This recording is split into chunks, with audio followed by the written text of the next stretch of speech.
بالله من الشيطان الرجيم بسم الله الرحمن الرحيم ادعوني استجب لكم صدق الله العظيم حضرت الواہ صلی اللہ محمد تعویذ الواہ صلی اللہ محمد بات میں اللهم صل وسلم علی سیدنا و مولانا محمد معادن الجود والکرم وآلہ وصحبہ وبارک وسلم صلاۃ و سلام علیک یا رسول اللہ صلاۃ و سلام علیک یا حبیب اللہ صلی اللہ علیہ آلہ و اصحابہ یا شفیعنا عند اللہ۔ اللہ رب العزت کی بارگاہ میں ہم دعا کرتے ہیں پروردگار عالم ہماری اس محفل کو قبول فرمائیں اور اللہ رب العزت مرحوم کی مغفرت کاملہ فرمائیں۔ جناب عبدالرزاق خان صاحب کے صاحبزادے فہیم خان صاحب اللہ رب العزت ان کی بھی مغفرت فرمائیں اور ان کے والد ماجد کی مغفرت فرمائیں اور ان کے برادر اکبر قمر الزما خان کی بھی مغفرت فرمائیں اور اس گھر سے اس خاندان سے یا اس محلے سے جو بھی اہل ایمان مرد و عورت اب تک رخصت ہوئے اللہ رب العزت سب کی مغفرت کاملہ فرمائیں، سب کو جنت الفردوس میں اعلیٰ مقام عطا فرمائیں اور اللہ رب العزت سب کی قبروں پر رحمت و انوار کی بارشیں فرمائیں اور اللہ ہمیں بھی نیکیوں کی توفیق عطا فرمائیں۔ میں نے جو آیت کریمہ تلاوت کی ہے وہ پارہ نمبر 24 کی آیت کریمہ ہے اور بہت ہی مختصر ٹکڑا میں نے آیت کریمہ کا تلاوت کیا ہے۔ ابھی ہمارے پاس الحمدللہ پورا 1 گھنٹہ تقریباً 8 منٹ ہیں ہمارے پاس، کیونکہ 7:08 پہ شاید میرے خیال سے 5 منٹ پہ تو انشاءاللہ العزیز ہم نماز سے پہلے ہی انشاءاللہ فاتحہ سے نبٹ جائیں گے انشاءاللہ العزیز۔ تو میں نے جو آیت کریمہ تلاوت کی اس میں اللہ رب العزت ارشاد فرماتا ہے ادعونی استجب لکم، تم مجھ سے دعا کرو میں تمہاری دعا کو قبول کروں گا، تم مجھ سے دعا کرو میں تمہاری دعا کو قبول کروں گا۔ اللہ کی عبادت کے طریقوں میں سے ایک بہترین طریقہ دعا بھی ہے۔ اللہ کی عبادت کے طریقوں میں سے طریقہ نماز کا ہے، اللہ کی عبادت ہے، روزہ بھی اللہ کی عبادت ہے، زکوٰۃ بھی اللہ کی عبادت ہے، حج بھی اللہ کی عبادت ہے اور بھی بہت ساری عبادتیں اللہ کی ہیں۔ تو اللہ کی عبادتوں میں سے جو اس کے طریقے ہیں ان میں سے بہترین ایک طریقہ جو ہے وہ دعا کا ہے۔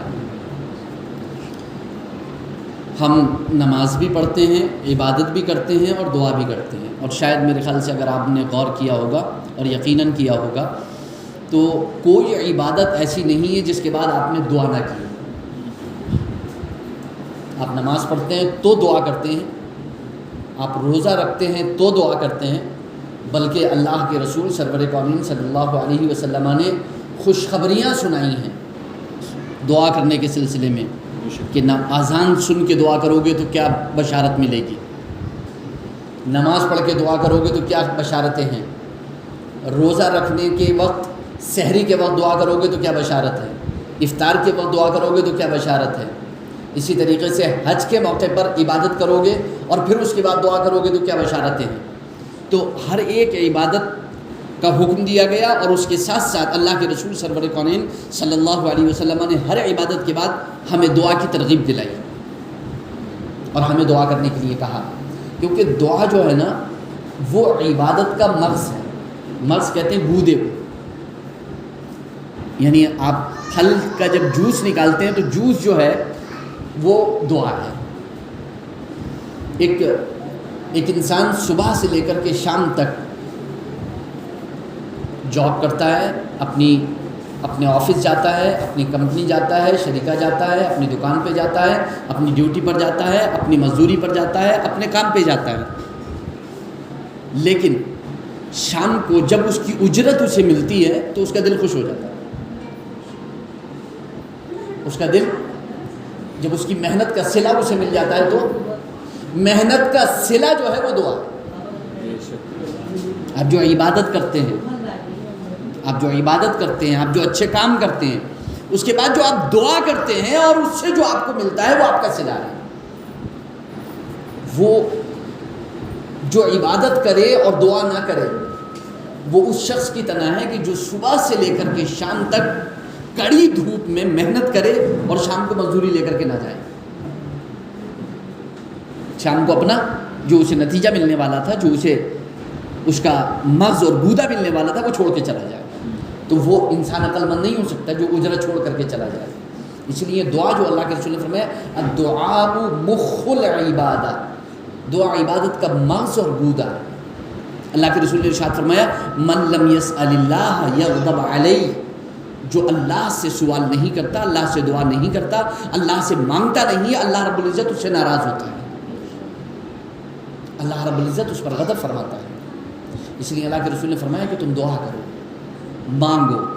رب نے کیا فرمایا یہاں آیت کریمہ میں، قرآن کریم میں ادعونی استجب لکم، تم دعا کرو میں قبول کروں. تم دعا کرو یہ حکم خدا ہے، تم دعا کرو یہ حکم خدا ہے، میں قبول کروں گا یہ وعدہ خدا ہے. تم دعا کرو یہ حکم خدا ہے، ساتھ ہی وعدہ خدا ہے میں قبول کروں گا. آپ دیکھیں تو ذرا کہ صرف یہ حکم نہیں دیا کہ تم دعا کرو، میں چاہوں گا تو قبول کروں گا، نہیں چاہوں گا تو نہیں قبول کروں گا، نہیں، صاف فرما دیا کہ تم دعا کرو، تمہارا کام دعا کرنا ہے، قبول کرنا میرا کام ہے. آپ اپنا کام کرو، اللہ رب العزت آپ کو عطا فرمائے گا. تم دعا کرو یہ وعدہ خدا ہے، یہ حکم خدا ہے، تم دعا کرو اور میں قبول کروں گا یہ وعدہ خدا ہے. تو ایک ہے حکم خدا اور ایک ہے وعدہ خدا، اور خدا کی قسم دونوں سچے. اللہ کی بات سے زیادہ کس کی بات سچی؟ کسی کی بات، اللہ کی بات سے زیادہ کسی کی بات سچی نہیں. وَمَنْ أَصْدَقُ مِنَ اللَّهِ قِيلًا، قرآن فرماتا ہے اللہ سے زیادہ بات کا سچا کون؟ وَمَنْ أَصْدَقُ مِنَ اللَّهِ حَدِيثًا، اللہ سے زیادہ سچی بات کس کی؟ تو اللہ کی بات سچی، تم دعا کرو، پکی بات تم دعا کرو. اور اللہ کا وعدہ ان اللہ لا یخلف المیعاد، اللہ وعدہ خلافی نہیں فرماتا. اللہ وعدہ خلافی، یہ خود اس کا وعدہ ہے کہ میں وعدہ خلافی نہیں فرماتا. اللہ کا وعدہ کہ اللہ وعدہ خلافی نہیں فرماتا، تو اس نے حکم دیا کہ دعا کرو اور وعدہ کیا کہ میں قبول کروں. اب یہاں تھوڑا سا توجہ دینے کی ضرورت ہے اور یہ سوچنے کی ضرورت ہے کہ میں دعا کرتا ہوں، میری بہت ساری ضروریات ہوتی ہیں، میری بہت ساری حاجتیں ہوتی ہیں، میری بہت ساری پریشانیاں ہوتی ہیں، میری بہت ساری مصیبتیں تکلیفیں ہوتی ہیں.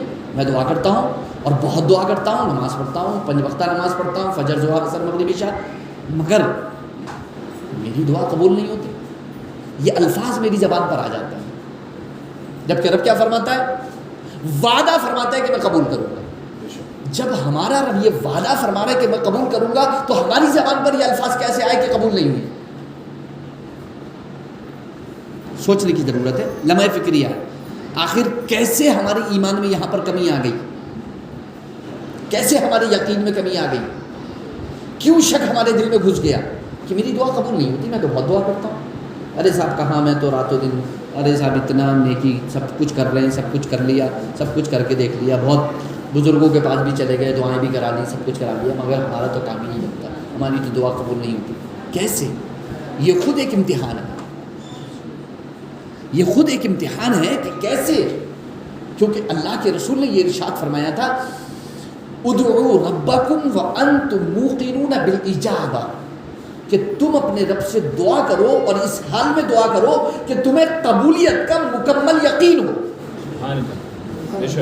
ذرا سا ادنا سا شک، تھوڑا سا بھی گمان تمہارے یقین کو ٹھیس نہ پہنچائے. اس حالت میں دعا کرو. تمہاری یہ حالت ہونا چاہیے کہ تمہارے یقین میں ہلکا سا بھی لرزہ پیدا نہیں ہونا چاہیے. حالات کچھ بھی ہو جائیں، بظاہر مانگ کے تھک کیوں نہ گئے ہو، لیکن کبھی دل میں یہ خیال بتا نہیں دو کہ میری دعا قبول نہیں ہوئی. کیوں؟ کیونکہ دعا کی قبولیت کے بہت سارے طریقے ہیں. وہی ایک طریقہ نہیں ہے دعا کی قبولیت کا جو آپ نے سوچ رکھا ہے یا میں نے سوچ رکھا ہے کہ میں نے جو مانگا ہے وہ مجھے نہیں ملا، اس کا مطلب میری دعا قبول نہیں ہوئی. ممکن ہے کہ میں نے یہ کہا ہو کہ میرا فلاں پر قرض آ رہا ہے اور میں لینے جا رہا ہوں, اے اللہ تعالیٰ تو میری مدد فرما, اور وہ میرا قرض دے دے. میں نے دعا کی اللہ سے, میں وہاں گیا, مجھے میرا قرض نہیں ملا, تو میں کیا سوچوں گا؟ میں تو نفل پڑھ کے نکلا تھا گھر سے, میں نے تو مصلی بچھا کے دعا کی تھی, میں نے تو منت بھی مانی تھی, میں نے تو روزہ بھی رکھنے کے لیے کہا تھا, میں نے تو فلاں جو ہے وہ نیاز کرانے کے لیے بھی کہا تھا, میں نے تو فلاں جو ہے وہ خیرات کرنے کے لیے بھی, صدقہ کرنے کے لیے بھی کہا تھا کہ میری جب یہ مراد پوری ہو جائے گی, دعا پوری ہو جائے گی, قبول ہو جائے گی, تو میں ایسا ایسا کروں گا. میری تو دعائیں قبول نہیں ہوئی. نہیں, گھر آ کر کے ایک مرتبہ یہ سوچا کہ جس جان کے ساتھ گئے تھے سلامتی کے ساتھ وہ جان واپس لے کر کے آ گئے. ممکن ہے واپس نہیں آتے, کیا کر لیتی آپ کی دعا؟ پیسہ آپ کے ہاتھ میں ہوتا, جان چلی جاتی. کون سی دعا کی قبولیت چاہیے تھی؟ کیسی دعا کی قبولیت چاہیے تھی؟ جان سلامت لے کر واپس آ گئے. سمندر پار کر کے جو شخص آ رہا ہے اس سے یہ پوچھنا کیسے ہو, میں سمجھتا نہیں کہ عقل مندی کی بات ہے. وہ سامنے کھڑا ہے, اس سے بڑی خیریت کون سی ہے؟ وہ سامنے کھڑا ہے, ندی پار کر کے آیا ہے اور صحیح سلامت سامنے کھڑا ہے, اس سے بڑی خیریت کون سی ہے؟ ممکن ہے وہ دریا میں چلا جاتا, ممکن ہے دریا پانی نہیں کر پاتا, اس سے بڑی خیریت کون سی ہے؟ تو ممکن ہے کہ جو میں نے مانگا وہ مجھے نہیں ملا, میں نے جو سوچا تھا وہ مجھے نہیں ملا, لیکن کیا یہ ضروری ہے کہ وہی صورت وہی شکل رہے قبولیت کی جو میں نے سوچ بھی رکھی ہے؟ ممکن ہے میری جان کا صدقہ ہو گیا ہو, ممکن ہے میری جان کا, اور جان کی برابر قیمت کا ہی کی ہے. کیا آپ کا قرض آپ کی جان کی قیمت ہو سکتا ہے؟ نہیں ہو سکتا. جان کی قیمت کوئی چیز نہیں ہو سکتی, کیونکہ انسان جان کے لیے سب کچھ قربان کر دیتا ہے, اس کا کوئی بدل نہیں, اس کی کوئی قیمت نہیں. بڑے بڑے اچھے لکھ پتی کروڑ پتی ایسے رہ جاتے ہیں, دیکھتے ہوئے جان چلی جاتی ہے, کوئی چیز نہیں روک پاتی جان کو. مگر ایک صدقہ جان کا صدقہ بن جاتا ہے, ایک صدقہ جان کا صدقہ بن جاتا ہے. ایک بزرگ راستے میں جا رہے ہیں, ان کے پاس بچہ ہے, ان کے پاس بچہ ہے, اور ان سے آ کر ایک روٹی ہے, ان سے آ کر کے ایک شخص کہتا ہے کہ یہ روٹی کا ٹکڑا مجھے دے دو. وہ منہ کو دیکھتے ہیں کہ ایک ہی روٹی کا ٹکڑا, میرے بچہ میرے پاس ہے, مجھے بچے کو کھلانا ہے. وہ کہتے ہیں روٹی کا ٹکڑا مجھے دے دو. وہ اٹھا کر کے روٹی کا ٹکڑا دے دیتے ہیں, وہ چلا جاتا ہے. تھوڑی دیر بعد بھیڑیا آتا ہے اور بچے کو جھپٹ کر کے لے جاتا ہے. تھوڑی دیر کے بعد وہ بزرگ جو روٹی کا ٹکڑا مانگ کر گئے ہوتے ہیں وہ بچے کو لا کر کے واپس کر دیتے ہیں, اور پلٹتے وقت صرف اتنا کہتے ہیں کہ لقمے کے بدلے لقمہ لے لو, لقمے کے بدلے لقمہ لے لو. وہ لقمہ تم نے دیا تھا روٹی کا, یہ بھیڑیے کا لقمہ تھا, ہم نے واپس کر دیا تم نے. ایک لقمہ جان کا لقمہ بن سکتا ہے, ایک لقمے سے جان بچ سکتی ہے. تو ہمیں یہ کبھی نہیں سوچنا چاہیے کہ میں نے جو مانگا تھا وہ مجھے نہیں ملا. ہمارے رب نے فرمایا کہ تم مجھ سے دعا کرو میں قبول کروں گا. صحابہ کرام رضوان اللہ تعالیٰ علیہم اجمعین اللہ کے رسول کے پاس بیٹھے ہوئے تھے, اللہ کے رسول کے آس پاس گھیرے بیٹھے رہتے تھے صحابہ کرام. ان کی شان یہ تھی صحابہ کی کہ حضور کو ایسے گھیرتے تھے جیسے چاند کو حالہ گھیرے ہوئے ہوتا ہے.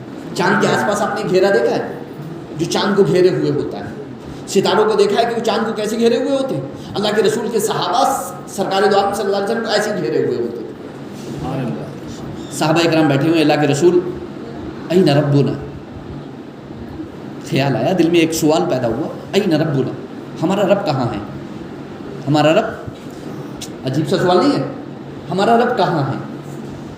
اقریب نناجی, کیا وہ قریب ہے کہ ہم اس سے سرگوشی کریں, اپنے دل کی بات کہیں, مناجات کریں, اپنی بات کہیں؟ ام بعید ننادی, یا وہ دور ہے کہ ہم اس کو پکاریں, ندا کریں؟ کہاں ہے ہمارا رب؟ قریب ہے تو پھر ہم یہ معاملہ کریں کہ مصلی بچھائیں, بیٹھ جائیں, سرگوشی کریں, دل کی بات کریں, دعا کریں, مناجات کریں. یا الہی ہر جگہ تیری عطا کا ساتھ ہو, جب پڑے مشکل شے مشکل کشا کا ساتھ ہو, تو ہم مناجات کریں, اور اگر دور ہے تو ہم ندا کریں. صحابہ کرام رضوان اللہ تعالیٰ علیہم اجمعین یہ سوال اللہ کے رسول سے کر ہی رہے تھے کہ اتنے میں جبریل امین قرآن کریم پارہ نمبر 2 کی آیت کریمہ لے کر کے آئے. اللہ رب العزت نے اپنے پیارے صحابہ, اپنے رسول کے پیارے صحابہ کی بات کا جواب ارشاد فرمایا. وہ جواب کیا تھا؟ وَإِذَا سَأَلَكَ عِبَادِي عَنِّي فَإِنِّي قَرِيبٌ أُجِيبُ دَعْوَةَ الدَّاعِ إِذَا دَعَانِ. اے محبوب, جب آپ سے میرے بندے میرے بارے میں پوچھیں تو آپ فرما دیجئے انی قریب، میں قریب ہوں۔ اس سے بڑھ کے آپ کو مجھ کو کیا چاہیے؟ میں پوچھ رہا ہوں کہ اے اللہ کے رسول میرا رب کہاں ہے؟ اور ہمارا رب فرما رہا ہے کہ میں تمہارے قریب، انی قریب، میں قریب ہوں۔ اگر کوئی بڑا آپ سے یہ کہہ دے گھبرانا مت میں تمہارے ساتھ ہوں، تو دل اتنا چوڑا ہو جاتا ہے۔ ہمارا رب فرماتا ہے کہ میں تمہارے ساتھ ہوں، میں تمہارے قریب ہوں، تب ہمت کیوں نہیں آتی؟ مومن کی شان ہے کہ اس کے اندر ہمت آ جائے یہ سوچ کر کے کہ میرا رب میرے ساتھ ہے، بے شک بے شک، میرا رب میرے قریب ہے۔ کیا ہوا تھا؟ یار غار نے کیا کہا تھا؟ صدیق اکبر رضی اللہ تعالیٰ عنہ نے غار ثور میں کیا کہا تھا؟ جب کفار و مشرکین مکہ نے پیچھا کیا تھا اللہ کے رسول کا، تو ایک غار جس میں 2 آدمی آسانی سے اندر سما نہیں سکتے تھے، پاؤں باہر نکلے ہوئے تھے، دشمن دیکھ لے گا۔ کیا کہا حضرت ابوبکر صدیق اکبر نے؟ یا رسول اللہ صلی اللہ علیہ وسلم، ہم اس غار میں چھپ تو گئے ہیں، ہم نے اس غار میں پناہ تو لے لی ہے غار ثور میں، مگر اس کے اندر اتنی جگہ نہیں ہے کہ ہم اندر بڑھ جائیں، ہمارے پاؤں دکھائی دے رہے ہیں، اگر وہ ہلکے سے نیچے کو دیکھیں گے تو ہمیں دیکھ لیں گے۔ اللہ کے رسول نے کیا ارشاد فرمایا اپنے یار غار کی تسلی کے لیے؟ کیا ارشاد فرمایا؟ لا تحزن، اے ابوبکر غمزدہ نہ ہو، رنجیدہ نہ ہو، ان اللہ معنا، سبحان اللہ، بے شک اللہ ہمارے ساتھ ہے۔ کون ہے؟ اللہ ہمارے ساتھ۔ اتنا کہنا تھا کہ حضرت ابوبکر صدیق اکبر رضی اللہ تعالیٰ عنہ کو تسلی ہو گئی۔ اور تفسیر کبیر میں ہے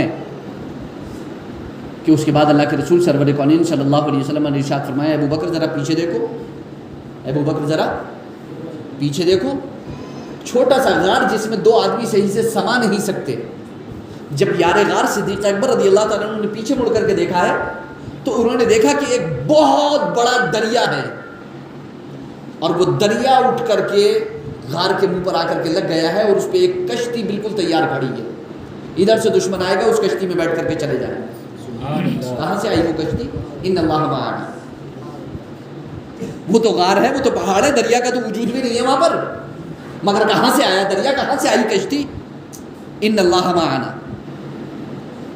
بے شک اللہ ہمارے ساتھ۔ اللہ کے رسول نے کیا ارشاد فرمایا کہ اگر تم کسی بیابان میں کسی جنگل میں گم ہو جاؤ، راستہ بھٹک جاؤ، اور کوئی تمہارا یار و مددگار وہاں پر نہ ہو، تو پکارو یا عباد اللہ اعینونی، یا عباد اللہ اعینونی، یا عباد اللہ اعینونی، اے اللہ کے بندوں میری مدد کرو، اے اللہ کے بندوں میری مدد کرو، اے اللہ کے بندوں میری مدد کرو۔ اللہ نے جن بندوں کو مدد پر مقرر فرمایا وہ تمہیں تمہارے راستے تک پہنچا دیں گے۔ سبحان اللہ، سبحان اللہ، ان اللہ معنا، بے شک اللہ ہمارے ساتھ ہے۔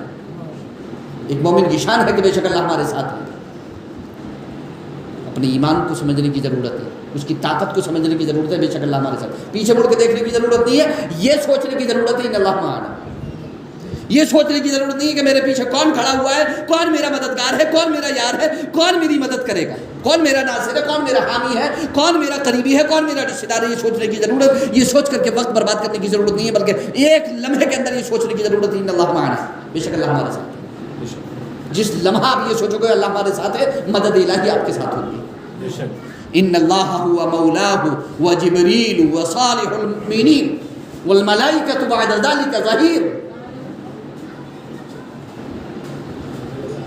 اللہ مولا ہے، جبریل مولا ہے، صالحین مؤمنین مولا اور مددگار ہیں، اور اس کے بعد ان سب کے بعد فرشتے مددگار ہیں۔ بے شک، قرآن کہتا ہے بے شک اللہ مددگار ہے۔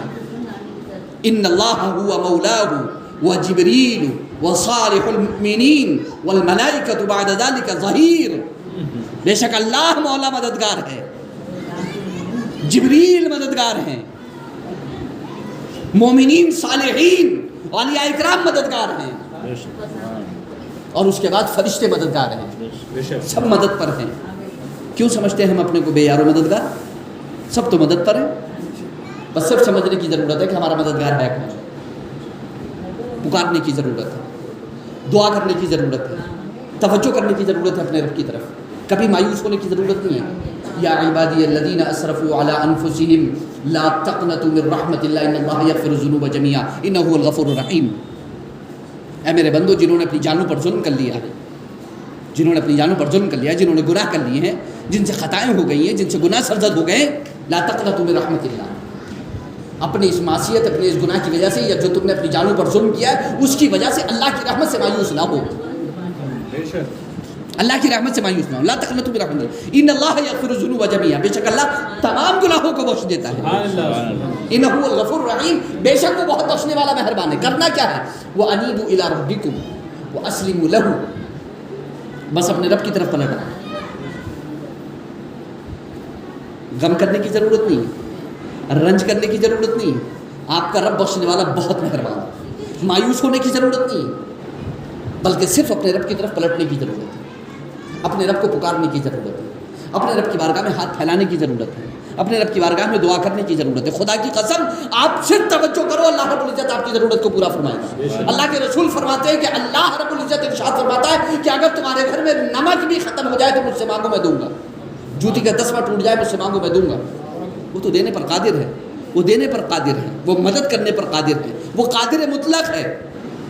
وہ جو چاہے گا وہ ہوگا. بس ہمیں توجہ کرنے کی ضرورت ہے، ہمیں اس کی طرف پلٹنے کی ضرورت ہے، ہمیں دیکھنے کی ضرورت ہے. ادعونی استجب لکم، تم مجھ سے دعا کرو میں تمہاری دعا قبول کروں گا. تم دعا کرو میں تمہاری دعا قبول کروں گا. یہ ایک ترجمہ ہے اس آیت کریمہ کا، اس اعتبار سے کہ اگر ادعونی یہاں پر ہم دعا کے معنی میں لیں کہ تم مجھ سے دعا کرو میں قبول کروں گا.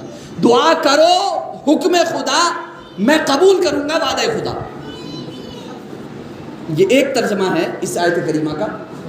مفسرین فرماتے ہیں اگر ادعونی کو یہاں پر ہم عبادت کے معنی میں لیں کہ تم میری عبادت کرو، تو پھر ترجمہ یہ ہوگا آیت کریمہ کا کہ تم میری عبادت کرو میں تمہیں ثواب عطا کروں گا. سبحان اللہ. تم میری عبادت کرو میں تمہیں ثواب عطا کروں گا. کتنا ثواب ملتا ہے ہم کو عبادت کرو؟ کتنا ثواب ملتا ہے ہم کو عبادت کرو؟ بے حساب. کتنا ثواب ملتا ہے؟ بلا حساب بھی ملتا ہے اور کچھ بھی نہیں ملتا ہے، کیونکہ یہ ہماری نیت پر ڈیپینڈ کرتا ہے. انما الاعمال بالنیات ولکل امرئ ما نوى، بخاری شریف کی پہلی حدیث پاک ہے. اعمال کے ثواب کا دار و مدار نیت پر ہے. اعمال کے ثواب کا دار و مدار اور ہر شخص کے لیے وہی ہے جس کی اس نے نیت کی. اللہ کے رسول فرماتے نیت المؤمن خیر من عملی، مومن کی نیت اس کے عمل سے بہتر ہے. تو اعمال کے ثواب کا دار و مدار نیت پر ہے. ممکن ہے کہ ایک غریب کا ایک نوالا، ایک ٹکڑا روٹی کا کسی امیر کی 1 کروڑ سے کہیں زیادہ قیمتی ہو اللہ کی بارگاہ میں. بے شک. ایک انسان نے 1 لاکھ 1 کروڑ خرچ کر دیا اللہ کی بارگاہ میں، اور ایک غریب نے ایک روٹی کا ٹکڑا، ایک نوالا یا ایک کھجور صدقہ کر دی. کیا دونوں برابر ہو سکتے ہیں؟ اگر غریب کی نیت اچھی ہے تو خدا کی قسم امیر کا وہ برابر نہیں ہو سکتا غریب کے، کیونکہ نیت پر ڈیپینڈ کرتا ہے. آپ کی نیت کیسی ہے، نیت آپ کو بتائے گی کہ آپ کی نیت کیسی ہے. اگر آپ کی نیت اچھی نہیں ہے تو کہ کچھ بھی نہیں، ہماری نیت پر ہے. تو ادعونی استجب لکم، تو ایک ترجمہ یہ ہے کہ تم مجھ سے دعا کرو میں تمہاری دعا قبول کروں گا. اور ایک ترجمہ یہ ہے اگر عبادت کے معنی میں لے کہ تم عبادت کرو میری میں تمہیں ثواب عطا کروں گا. میں اور آپ نماز پڑھتے ہیں سب لوگ، ابھی الحمدللہ عصر کی نماز آپ لوگ پڑھ کر کے آئیں اور مغرب کی انشاءاللہ العزیز جا کر کے پڑھیں گے. آپ یہاں سے چلیں گے مسجد کے لیے، کیا سوچ کر کے چلیں گے؟ کوئی سوچ کر کے جائے گا کہ میں مسجد جا رہا ہوں، کوئی سوچ کر کے جائے گا کہ میں نماز پڑھنے جا رہا ہوں، کوئی سوچ کر کے جائے گا کہ میں عبادت کرنے جا رہا ہوں، کوئی سوچ کر کے جائے گا کہ میں جماعت سے نماز پڑھنے جا رہا ہوں. کوئی کچھ سوچ کے جائے گا، کوئی کچھ سوچ کے جائے گا، کوئی کچھ سوچ کے جائے گا، کوئی کچھ سوچ کے جائے گا. ہر قدم پر نیکی ملے گی، ہر قدم پر آپ کے درجات کو بلند کیا جائے گا، ہر قدم پر آپ کے گناہوں کو مٹایا جائے گا. بے شک. لیکن اگر آپ نیت کر کے چلتے ہیں، راستے میں اگر کوئی بیمار ملے گا تو میں اس کی مزاج پرسی کروں گا، آپ کا ثواب ملٹیپلائی ہوتا چلا، آپ کا ثواب بڑھتا چلا جائے گا. اب ایک قدم نہیں رہے گا، 2 قدم ہوگا. آپ نے یہ نیت کر لی کہ وہاں پر کوئی عالم ملے گا تو میں اس سے دین کا مسئلہ پوچھوں گا. اب ایک قدم نہیں رہا، 3 قدم ہے، ہر قدم 3 قدم کے برابر ہو گیا. اسی طریقے سے آپ نے ایک اور نیت کر لی کہ مجھے اگر راستے میں کوئی کوڑا کرکٹ یا کوئی تکلیف دہ چیز ملے گی تو میں اسے راستے سے ہٹا دوں گا تاکہ کہ میرے کسی مومن بھائی کو یا کسی کو تکلیف نہ ہو. آپ کی 4 نیتیں ہو گئیں. اب آپ کا ہر قدم 4 قدم کے برابر ہے. بے شک. ابھی آپ 4 قدم چل رہے تھے تو آپ کو کتنی نیکیاں مل رہی تھیں؟ 4 نیکیاں مل رہی تھیں. اب آپ 4 قدم چل رہے ہیں لیکن آپ کو 16 نیکیاں مل رہی ہیں. اگر آپ نے 40 نیت کر لی ہیں آپ نے، اور کر سکتے ہیں آپ 40 نیتیں اگر آپ نے کر لی ہیں تو ہر قدم آپ کا کتنا ہے؟ 160 نیکیوں کے برابر پہنچے گا. اسی طریقے سے آپ کا ثواب بڑھتا چلا جائے گا. آپ یہاں سے پہنچے، ایک بندے نے سوچا کہ میں وضو گھر سے کر کے چلوں گا، دوسرے بندے نے سوچا کہ نہیں میرے پاس وقت نہیں ہے، میں مسجد میں جا کر کے وضو کروں گا. جو بندہ گھر سے وضو میں چلا وہ حالت وضو میں چلا، وہ حالت وضو میں چلا. جو بندہ وہاں جا کر کے پہنچ کے وضو کیا اس نے بھی کچھ غلط نہیں کیا، لیکن وہ حالت وضو میں نہیں تھا. اتنی دیر فرشتے اس کے ساتھ نہیں تھے. رحمت کے فرشتے جو بڑھتے چلے جاتے ہیں آپ کے وضو کی وجہ سے، اور جو آپ کی عمر میں برکت ہوتی ہے وضو کی وجہ سے، جو آپ کے رزق میں برکت ہوتی ہے آپ کے وضو کی وجہ سے، وہ برکت اتنی دیر آپ کو حاصل نہیں ہوئی. اور ممکن ہے کہ اس درمیان میں مجھے موت آ جاتی جب میں چلا تھا مسجد کی طرف. تو ایک شخص میں یہ سوچ کے چلا تھا کہ مسجد جا کے وضو کر لوں گا، اگر موت آتی تو بغیر وضو کی حالت میں آتی. اور جب میں گھر سے کر کے چلا تھا تو مجھے وضو کی حالت میں موت آتی. مسجد کے دروازے پر پہنچے. کتنے لوگ ایسے ہوں گے جن کو یہ پتہ نہیں ہوگا کہ وہ جب مسجد کے دروازے پر پہنچے تھے تو انہوں نے سیدھا قدم مسجد میں رکھا تھا یا الٹا قدم مسجد میں رکھا تھا. نہیں دھیان ہوتا ہے. لیکن حکم کیا ہے کہ سیدھا قدم آپ مسجد کے اندر رکھیں. مسئلہ سیدھے اور الٹے کا ہے کیا؟ نہیں، مسئلہ سیدھے الٹے کا نہیں ہے. مسئلہ ہے کیا پھر؟ مسئلہ دراصل یہ ہے کہ ایک تو برکت ہے سیدھے میں، دوسرا مسئلہ یہ ہے کہ آپ جو قدم رکھنے جا رہے ہیں تو کس کے گھر میں؟ ایک لمحہ کم سے کم ٹھہر کے یہ تو سوچ لو کہ کس کے گھر میں قدم رکھنے جا رہے ہو. اپنے باپ کا گھر تو ہے نہیں، منہ اٹھا کے جس قدم سے چاہے داخل ہو گئے. خدا پاک کا گھر ہے. ایک منٹ ایک لمحہ سوچ لو ذرا کہ کہاں قدم رکھنے جا رہے ہو. اگر الٹا بڑھا دیا تو پیچھے ہٹا لو، پھر سیدھا رکھو، پھر اندر جاؤ. ایک لمحہ کم سے کم تصور تو کرو. حضرت امام زین العابدین حضرت سجاد رضی اللہ تعالیٰ عنہ جب وضو کرنے کے لیے بیٹھتے تو ان کا چہرہ پیلا پڑ جاتا، رنگ اڑ جاتا.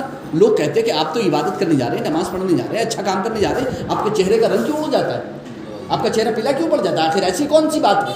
چہرہ تو خوف کی حالت میں پیلا پڑتا ہے. کیا خوف ہے جو چہرہ پیلا پڑ گیا؟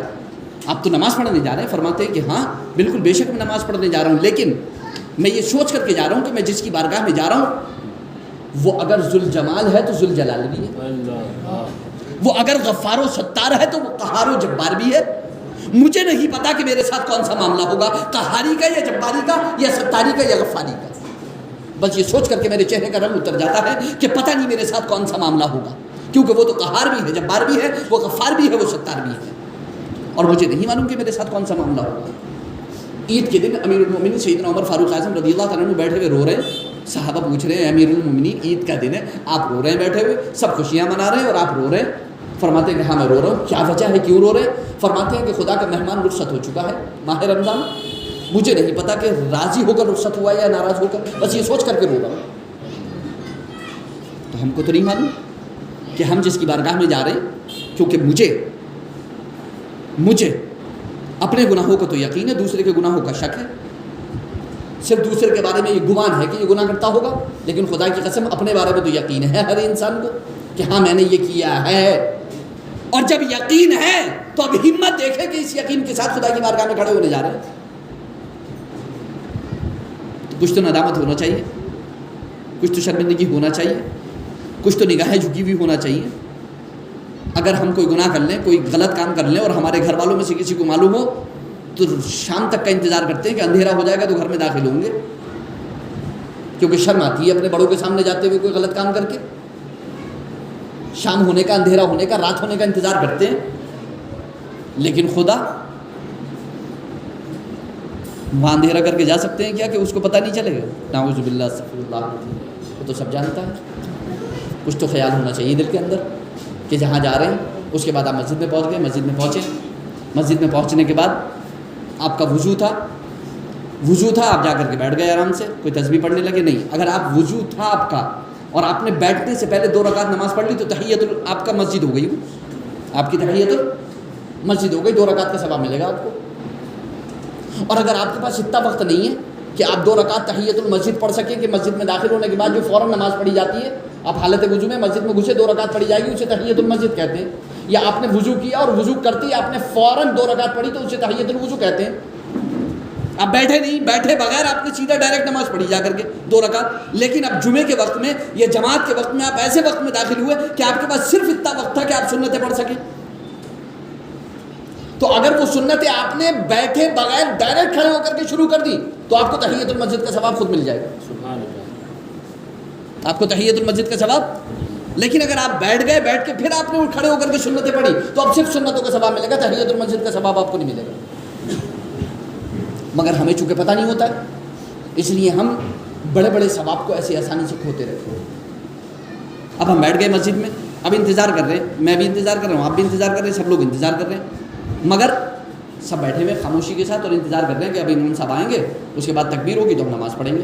یا کسی نے زیادہ کرا تو کوئی پارا لے کے بیٹھ گیا. لیکن اللہ کے رسول کیا ارشاد فرماتے ہیں کہ یہ جو وقفہ آپ بیٹھے ہوئے ہیں، یہ جو وقفہ آپ امام کے انتظار میں بیٹھے ہوئے تکبیر ہونے سے پہلے اس میں اگر آپ نے الحمدللہ، لا الہ الا اللہ، سبحان اللہ، اللہ اکبر اور استغفر اللہ العظیم یہ 10 بار پڑھ لیا، 50 بار ہو جائے گا. یہ 5 تسبیح ہو گئی نا، الحمدللہ، لا الہ الا اللہ، سبحان اللہ، اللہ اکبر، استغفر اللہ العظیم. یہ 5 تسبیح ہو گئی، 10 پنجے 50، 10 بار پڑھیں گے تو 50 بار ہو گئی. کتنی دیر لگے گی 50 بار پڑھنے میں؟ ارے 85 ہی سیکنڈ لگیں گے، اس سے زیادہ نہیں لگیں گے. 1 منٹ مان لو آپ. سبحان اللہ، سبحان اللہ، سبحان اللہ، کتنی دیر لگ رہی ہے؟ سیکنڈ کے ساتھ چل رہی ہے سوئی، سیکنڈ کے ساتھ زبان چل رہی ہے. سبحان اللہ، سبحان اللہ، سبحان اللہ، سبحان اللہ، الحمدللہ، الحمدللہ. ایسا نہیں ہے کہ 1 منٹ لگ رہا ہے جو ہم 10 منٹ جوڑیں. 10 منٹ کا مسئلہ ہی نہیں، 1 منٹ کا مسئلہ. 1 منٹ میں 50 بار تسبیح ہو جائے گی آپ کی.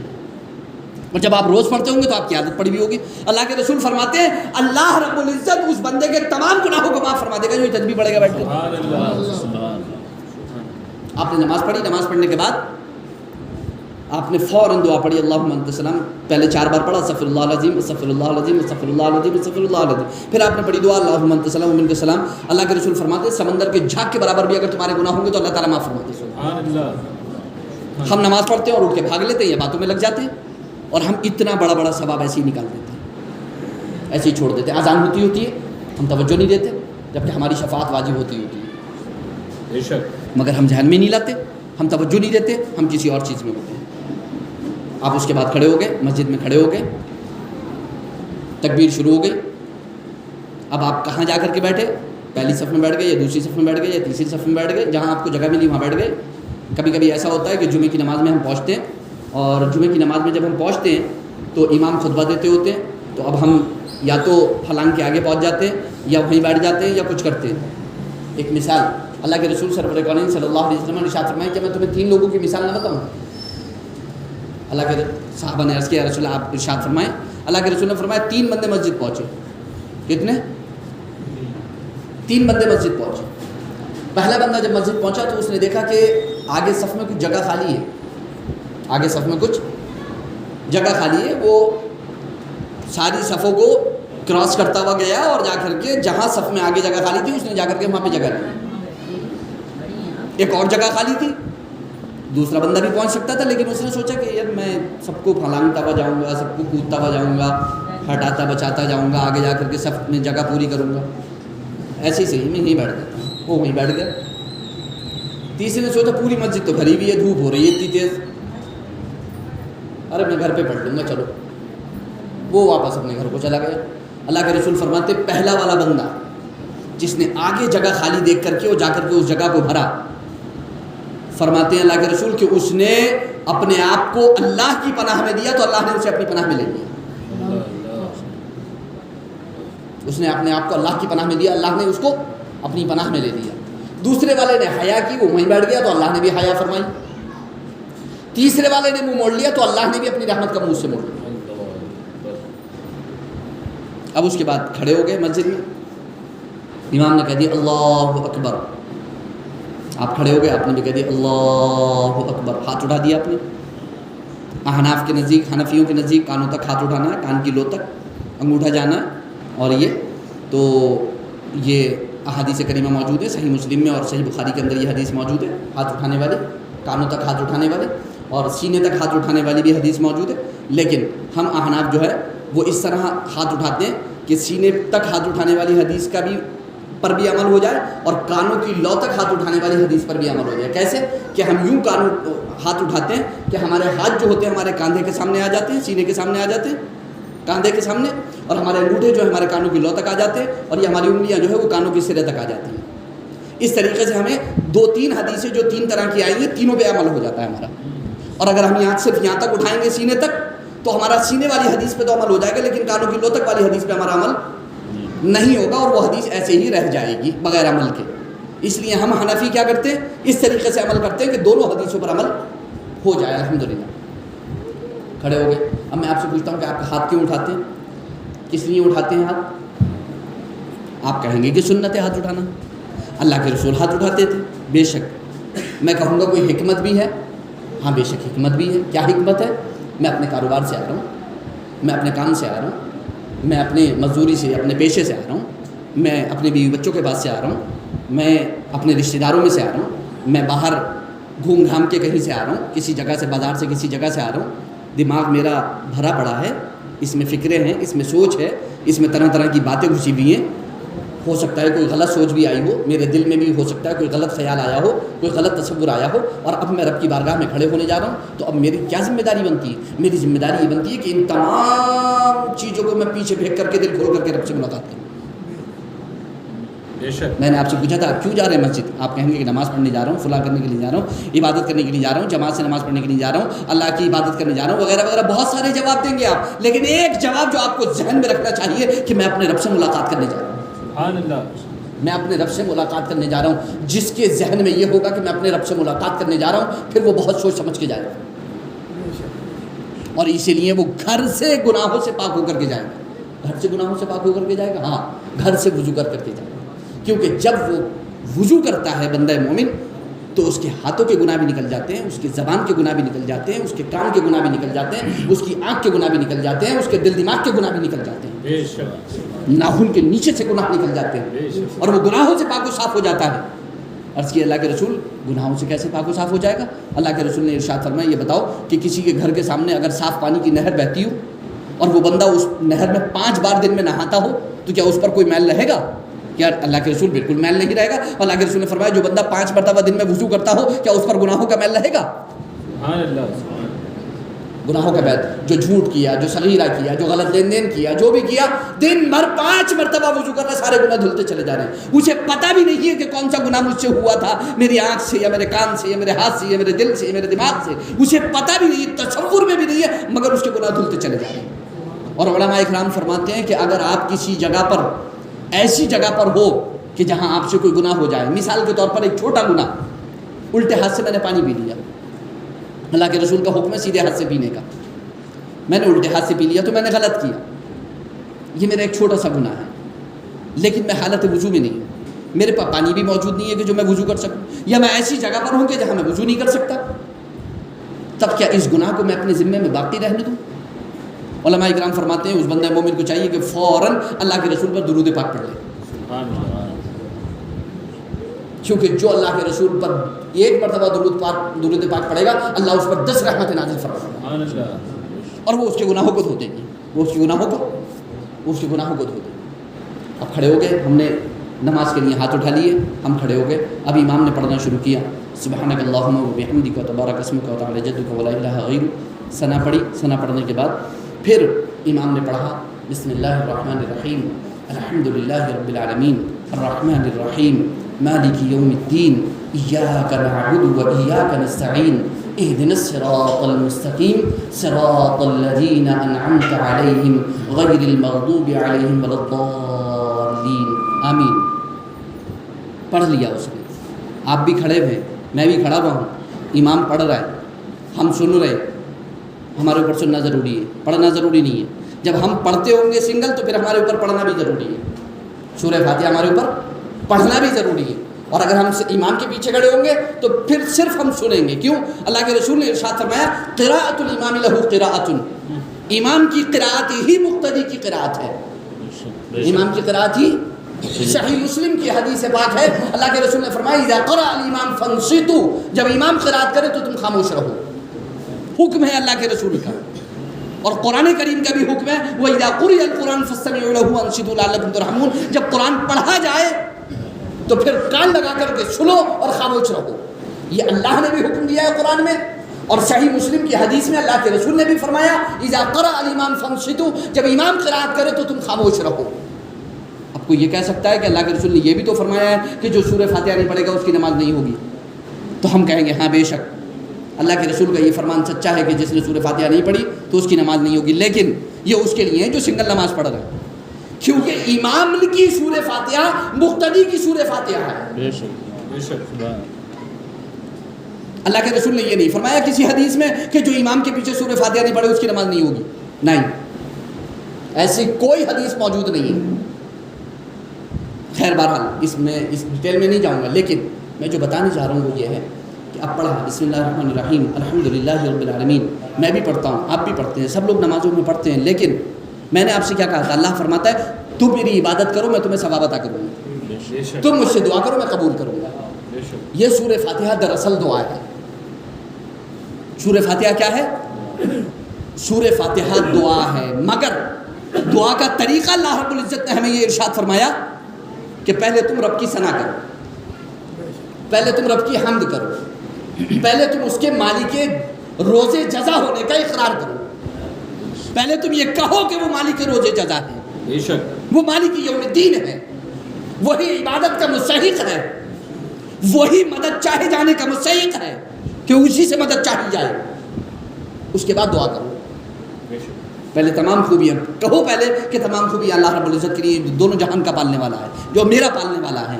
میں بھی تو دونوں جہان میں سے ہوں, میرا پالنے والا ہے, جو رحمان ہے رحیم ہے, جو روز جزا کا مالک ہے, جس کی ہم عبادت کرتے ہیں اور اسی سے ہم مدد چاہتے ہیں. اس کے بعد دعا کرو اہدنا الصراط المستقیم, اے پروردگار تو ہمیں صراط مستقیم پر چلا. اب دعا کرو. دعا کرنے کا طریقہ ہے, آپ کو یہ طریقہ دعا میں رکھنا چاہیے. جب بھی آپ اللہ سے دعا کرو تو پہلے سورہ فاتحہ کی طرح پہلے اللہ کی حمد کرو, اللہ کی ثنا کرو, چاہے یہی کرو الحمدللہ رب العالمین الرحمن الرحیم مالک یوم الدین ایاک نعبد و ایاک نستعین. اے اللہ تم میری ضرورت کو پورا فرماؤ. کر دی آپ نے حمد و ثنا. نہیں آتی نا آپ سے دوسرے الفاظ میں؟ سورہ فاتحہ سے تو آتی ہے, سورہ فاتحہ سے کرو. کیوں نہیں کرتے آپ سورہ فاتحہ سے؟ پڑھو اتنا ٹکڑا سورہ فاتحہ کا, یہاں تک ایاک نعبد و ایاک نستعین تک, پھر دعا کرو اپنی, پھر دیکھو کہ قبول ہوتی ہے کہ نہیں ہوتی ہے. میں نے پڑھا, امام نے پڑھا الحمدللہ رب العالمین, آواز آئی, آواز آتی ہے. اللہ کے رسول ارشاد فرماتے ہیں آواز آتی ہے اللہ کی جانب سے جب بندہ پڑھتا ہے, بندہ مومن الحمدللہ رب العالمین, تمام خوبیاں اللہ کے لیے, تو آواز آتی ہے حمیدنی عبدی, میرے بندے نے میری حمد کی. سبحان اللہ, میرے بندے نے میری حمیدنی عبدی, میرے بندے نے. کتنا پیارا کلام ہے, خدا کی قسم. ایک بار توجہ کر کے تو دیکھو الحمدللہ رب العالمین. آپ صرف پڑھتے ہو الحمدللہ رب العالمین, تمام خوبیاں اللہ رب العالمین کے لیے, اور وہاں سے آواز آتی ہے فوراً جوابات ہے. رب نے کیا فرمایا؟ تم میری عبادت کرو میں قبول کروں گا, میں ثواب عطا کروں گا. فوراً اس سے بڑا ثواب کون سا ہوگا کہ آپ کا جواب فوراً آ رہا ہے. حمیدنی عبدی, میرے بندے نے میری حمد کی. آپ پڑھتے ہو الرحمن الرحیم, آواز آتی ہے اثنا علی عبدی, میرے بندے نے میری ثنا کی. آپ پڑھتے ہو مالک یوم الدین, آواز آتی ہے مجدنی عبدی, میرے بندے نے میری پاکی اور بزرگی بیان کی. سبحان. آپ پڑھتے ہو ایاک نعبد و ایاک نستعین, اے ہمارے رب ہم تیری ہی عبادت کرتے ہیں اور تجھی سے مدد چاہتے ہیں. تو آواز آتی ہے ھذا بینی و بین عبدی, یہ تو میرے اور میرے بندے کے درمیان کا معاملہ ہے. یہ تو میرے اور میرے بندے کے درمیان کا معاملہ ہے, میری عبادت کرتا ہے, مجھ سے مدد چاہتا ہے. پھر آپ پڑھتے ہو اہدنا الصراط المستقیم صراط الذین انعمت علیہم غیر المغضوب علیہم ولا الضالین. یہاں تک دعا کرتے ہو آپ, اور جب دعا کرتے ہو تو ارشاد ہوتا ہے, آواز آتی ہے سألنی عبدی ولیعبدی ما سأل, میرے بندے نے مجھ سے مانگا ہے اور میرے بندے کے لیے وہی ہے جو اس نے مانگا ہے. سبحان اللہ. میرے بندے نے مجھ سے دعا کی ہے اور اس کے لیے وہی ہے جو اس نے دعا کی ہے, جو اس نے مجھ سے مانگا ہے. اور پھر اس کے بعد آپ فوراً کہتے ہو آمین. اللہ کے رسول نے فرمایا کہ اذا قال الامام ولا الضالین فقولوا آمین, جب امام ولا الضالین کہے تو تم آمین کہو. کیوں؟ اللہ کے رسول فرماتے فرشتے بھی آمین کہتے ہیں, اور جس کی آمین فرشتوں کی آمین سے مل جاتی ہے اللہ رب العزت اس کے چھوٹے بڑے گناہوں کو معاف فرما دیتا ہے. اللہ اس کے گناہوں کو معاف فرما دیتا ہے. اس کے بعد آپ جب آپ دعا کرتے ہو پھر آمین کہتے ہو, پھر